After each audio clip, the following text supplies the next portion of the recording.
Make a notification appear at the corner of your screen,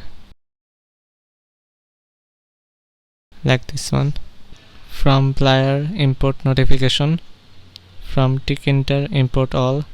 Make a window with Tkinter. Set the title to notify or anything you want. Set the window size to 200x200. Make a function where we'll type notification.notify and set some parameters in there. I'll call the function in command parameter of the button. We can run the program and see it work.